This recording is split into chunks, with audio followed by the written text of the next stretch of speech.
चलिए आज ये समझते हैं कि अमीर बनने का असली राज आपकी सैलरी में नहीं बल्कि पैसों को लेकर लिए गए आपके फैसलों में कैसे छिपा होता है। तो सवाल ये उठता है कि क्या सच में एक छोटी सी मंथली सैलरी से करोड़ों की दौलत बन सकती है। ये सवाल बहुत से लोग हैं जो खुद से पूछते हैं, जिनके मन में ये आता है।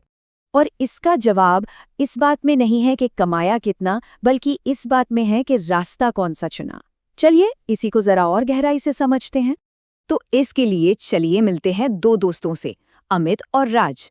इनकी कहानी से हमें पैसों को लेकर दो बिल्कुल एकदम अलग सोच और उनके नतीजों के बारे में पता चलेगा। और सबसे मजेदार बात पता है क्या है? दोनों की शुरुआत बिल्कुल एक जैसी है। मतलब एक ही शहर, एक ही कंपनी और सैलरी भी सेम, 10,000 रुपये महीना। तो मैदान कह सकते हैं एकदम बराबर है। अच्छा, तो पहले अमित के रास्ते को समझते हैं।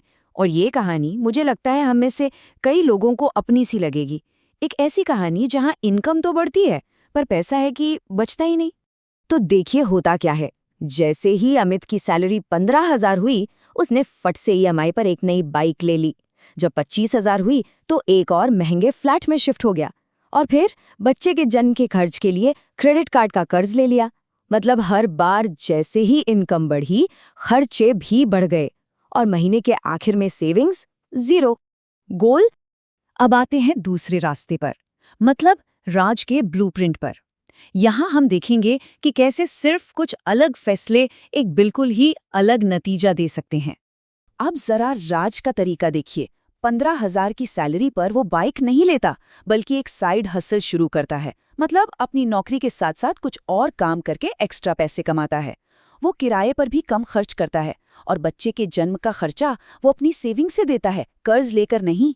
नतीजा, हर महीने उसके पास एक अच्छी खासी रकम बच रही है जिसे वो इन्वेस्ट करता है।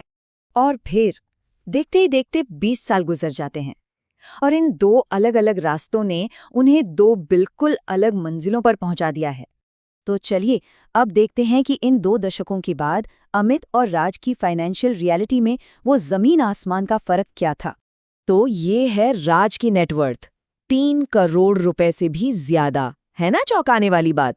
ये बस यही दिखाता है कि डिसिप्लिन के साथ सेविंग और स्मार्ट इन्वेस्टमेंट जैसे छोटे छोटे लगातार लिए गए सही फैसले वक्त के साथ कितना बड़ा रिजल्ट दे सकते हैं। तो 20 साल बाद की फाइनल पिक्चर कुछ ऐसी है।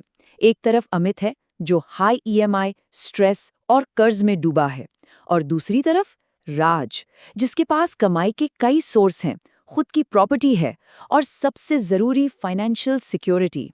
तो फर्क सिर्फ पैसों का नहीं है, फर्क है जिंदगी की क्वालिटी का। तो राज की कहानी से आखिर हम सीख क्या सकते हैं? चलिए अब उन प्रिंसिपल्स को समझते हैं जिन्हें कोई भी, लिटरली कोई भी अपना सकता है। देखिए, ज्यादातर लोग ना इस फॉर्मूले पर चलते हैं, इनकम माइनस खर्चे और जो बच गया वो हो गई सेविंग्स। मतलब बचत सबसे आखिर में आती है। अगर कुछ बच गया तो ठीक, नहीं बचा तो भी ठीक। और यही सोच, यही अप्रोच लोगों को फंसा देती है। और अब देखिए अमीर बनाने वाली सोच। इनकम से पहले इन्वेस्टमेंट करो और फिर जो बचा उसे खर्च करो। बस ये एक छोटा सा बदलाव आपकी पूरी फाइनेंशियल डायरेक्शन बदल सकता है। मतलब आप खर्च करने से पहले ही अपने फ्यूचर के लिए पैसा अलग रख देते हैं। तो यहाँ एक बहुत बड़ा सवाल उठता है, जब बात इन्वेस्टमेंट की आती है तो ज्यादा मैटर क्या करता है, ज्यादा पैसा या ज्यादा टाइम? और ये चार्ट इस सवाल का एकदम सीधा और शानदार जवाब देता है। देखिए, अगर कोई 20 साल की उम्र से सिर्फ 2,000 रुपये महीना इन्वेस्ट करना शुरू करे तो वो उस इंसान से कहीं ज्यादा पैसा बना लेगा जो 40 की उम्र में 10,000 रुपये महीना इन्वेस्ट कर रहा है। यहाँ खेल पैसे का है ही नहीं, सारा खेल टाइम का है। इसी को कहते हैं पावर ऑफ कंपाउंडिंग, जहाँ आपका पैसा ही आपके लिए और पैसा कमाना शुरू कर देता है और वक्त के साथ ये रफ्तार तेज होती जाती है। ये एक बहुत जरूरी नियम है, इसे ध्यान से समझिए। जो भी लग्जरी की चीजें हैं उन्हें अपनी डायरेक्ट इनकम से नहीं खरीदना चाहिए, बल्कि अपने इन्वेस्टमेंट से जो रिटर्न आ रहा है उससे खरीदें।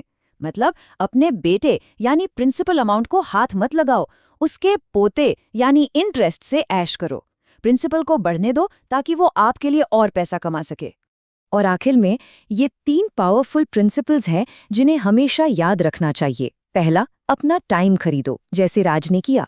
दूसरों को हायर करके अपनी एफर्ट्स को मल्टीप्लाई करने के तरीके ढूंढो। दूसरा, सोसाइटी को इग्नोर करो। दूसरों को इम्प्रेस करने के लिए खर्च मत करो। कमाओ 100, दिखाओ 20। और तीसरा, अपना सर्कल अपग्रेड करो।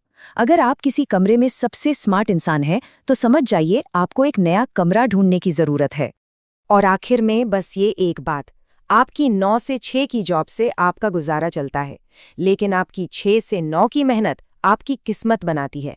तो सवाल बस ये है कि आप अपने उस कीमती समय का इस्तेमाल कैसे कर रहे हैं।